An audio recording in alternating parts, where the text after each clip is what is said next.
for the next panel, I would like to invite Girls Globe bloggers, representatives, and also a few representatives from the International Center for Journalists. So please welcome them.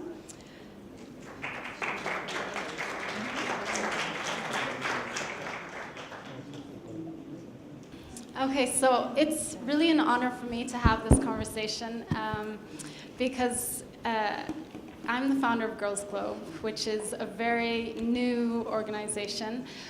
We're a global network of bloggers and organizations that are working to empower women and girls and raise awareness about their rights.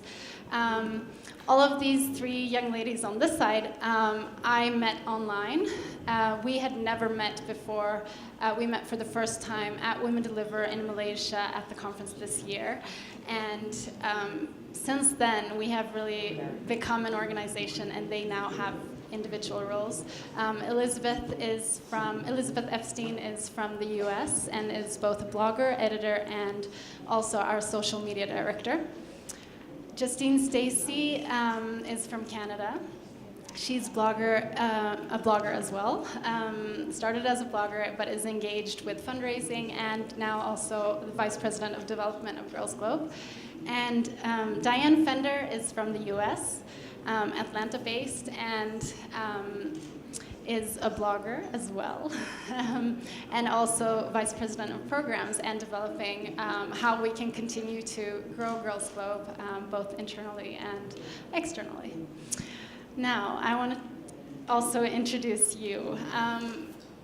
We're really happy to have this conversation together with the International Center for Journalists. This is a global organization with over 30 years of experience really facilitating training for journalists on the ground and empowering them to make a difference in their communities and also engage the media and change the media, both locally and on a global scale. So I'm really happy to introduce here Elizabeth Samuel Tadesse from Ethiopia. She's a Knight International Journalism Fellow, which is administered or facilitated through the International Center of Journalists. And she is a health journalist and is now also a media trainer and is teaching local journalists to report on health issues so that it actually becomes interesting and important media coverage. And helping to raise awareness for reproductive health as a national priority in Ethiopia. With us today, we also have Sisi Fadope. Sisi is from Nigeria and has several years of experience as a journalist, and is also now a Knight International Journalism Fellow and works on training works to train journalists and facilitate the connection between journalism and the actual issues that we're reporting on. So a lot of training about health issues, and she will be able to tell us more about that. So first I would like to just stay with the two of you and ask, what is your role in communicating the global story of reproductive health as well as in your local communities? What is your role? Yeah, my role as a media trainer is trying to make journalists aware about health issues and making them be able to tell health stories, and those health stories should be quality. I mean, the content matters before it's going to be broadcast. So journalists should know about health issues and then be engaged with the new technology, the digital technology, so that they'll be able to integrate it with the traditional media situation we have in Ethiopia. As you know, the traditional media is playing a big role in Ethiopian community, particularly radio. That doesn't mean that the digital technology is not taking place, but the journalists should know how to use the digital medium so that they'll be able to broadcast their content and at the same time engage young people, particularly girls and women, into the discussion of health issues. Thank you for inviting us to participate in this forum. I'm delighted to be here.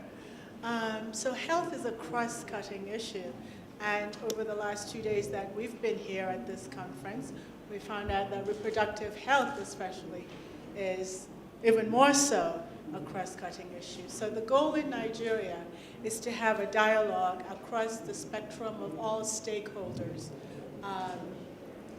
in the country, from beneficiaries to providers to policymakers, and giving journalists the tools and the platform to be able to amplify local voices, especially people's voices.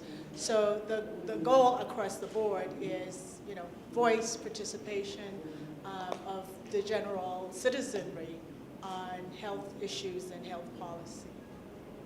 Thank you. I will continue and ask the same question to Justine. What does Girls Globe have to offer, or what is Girls Globe's role in communicating these things on a global level? Yeah, thanks, Julia. I think the role that Girls Globe plays in communicating the global story of reproductive health is really sort of takes on a grassroots approach. I think I speak on behalf of our entire Girls Globe team when I say that we really strongly believe, or actually we know that women are extremely powerful, completely capable agents of their own change. They just often lack the platform that allows them to raise their voice, especially about issues of reproductive health and rights and family planning. And for those reasons, we sort of use new forms of media, Twitter, blogging, even Instagram, to try to share our own views, as well as really facilitate the voice of women and girls in grassroots organizations around the world. So right now at Girls Globe, we have a team of bloggers around the world. They're all young women under the age of 30, and I think representing 11 countries around the world and counting.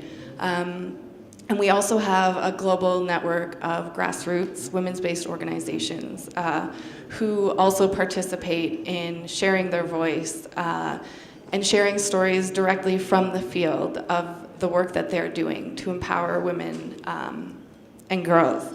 So I think we've really seen an opportunity with new social media and the sort of new journalism tools to really quickly reach a significant group of people, especially young people, in the conversation. And with topics like family planning and reproductive health that still have so many taboos and barriers because of cultural and social norms, I think it's really important we all agree that we have this easily accessible online sort of space to really enhance the voices of women and girls. Yeah, and on that note, I think I'll continue to ask, just you mentioned the challenges. And so what challenges do you see in your local communities? And also when having this discussion on a global level, what are the challenges you see? Also in terms of digital media and the form of media you use. Yeah, as you know, family planning and reproductive health issues, particularly in culturally conservative societies like Ethiopia, discussing them openly is challenging for women and girls. And if journalists are going for interview and asking women and girls what kind of contraceptive methods that they are using and the like, they are always having all those challenges. And granting anonymity for interviewees is also a big challenge because one could identify the voice or the face, and it has been a very challenging situation for journalists. But the coming of the digital technology, particularly mobile phones, is changing the whole thing. Like women are controlling the information that they are providing, and at the same time they are getting. So it has changed everything. Women are trying to communicate with other women, with expertise and the like, by hiding their names, their faces, even creating false sort of account, but the message is still real. So the digital media has changed the whole communication barrier that the traditional media has been facing. Yeah. So Nigeria is, of course, huge, and the media is also very vibrant and very vital to reporting about health issues. But you find that sometimes the access to the people who are making the decisions isn't always easy for some journalists. So part of the goal is to help journalists get access to decision makers. The other part of it, of course, is a lot of people are still not literate. So getting information in such a platform where they can understand it, where it's useful to them and they can use it to make decisions is also part of the challenge of improving how journalists and young people receive that information, whether it's via SMS or via radio. I was a radio journalist, so I'm partial to radio medium as a way to communicate information to young people. Using music, because music is very important to young people. So going through those routes and paths to reach young people with family planning information in an environment where they can easily receive it is useful. It's part of the challenge. Thank you. Yeah. I think that there are so many ways that we can work together to really convene traditional and new media, both to reach the grassroots level, but also get the voices of the grassroots to this kind of forum. Unfortunately, we're running behind schedule, so I will have to round up our discussion, but I believe that we have a lot to continue to talk about. And please reach out to us, and both to the International Center of Journalists and to Girls Globe, and we would really like to enhance your voice in this discussion. So I would like to thank you all for being a part of this panel, and we'll introduce our next speaker, who is going to introduce our final speaker. So thank you. Thank you.